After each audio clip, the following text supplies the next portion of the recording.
स्वराज मराठीमध्ये आपलं स्वागत आहे. सर्वसामान्यांचा आवाज, निर्भीड, बेधडक. स्वराज मराठी. नमस्कार. स्वराज्य मराठीमध्ये आपले स्वागत. पाहूया सविस्तर बातमी. किरकोळ कारणावरून मित्राचा मैत्री दिनाच्या दिवशी डोक्यात वर्मी घाव घालून निर्घुण खून केल्याची घटना अंकली तालुका चिकोडी येथे रविवारी रात्री घडली.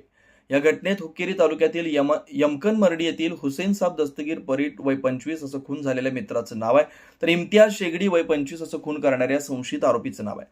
अंकली पोलिसांनी घटना घडल्यापासून 24 तासांच्या आत संशयित आरोपीला मंगळवारी जेरबंद करण्यात येणार आहे. त्यानंतर त्याची न्यायालयीन कोठडीत रवानगी करण्यात येणार असल्याचं सांगण्यात आलं.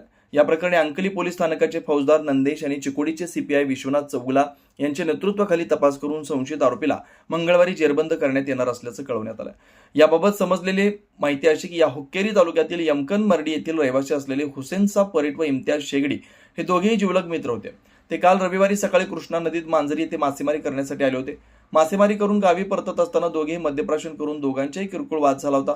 यावेळी हुसेन साब परीट यांचा मित्र इम्तियाज शेगडी महाराष्ट्रातील सांगली शहराकडे जाऊ असा तगादा हुसेन साबकडे लावला असता हुसेन साबने त्याला नकार दिल्यानं आधीच मद्यप्राशन करून मद्यधुंदीत त्याने हुसेन साबच्या डोक्यात अंकली गावाजवळील चिकोडी सांगली राज्यमार्गावरच त्याच्या डोक्यात काठीच्या भल्या मोठ्या ओंडक्यानं प्रहार करून त्याला जागीच ठार केलं.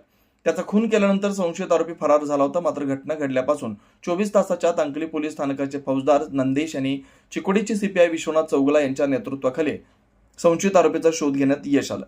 त्याला मंगळवारी अटक करून त्याची न्यायालयीन कोठडीत रवानगी करण्यात येणार असल्याचं सांगण्यात आलं. स्वराज्य मराठी, बातमी नाही जबाबदारी. चॅनलला लाईक करा, शेअर करा आणि सबस्क्राईब करा.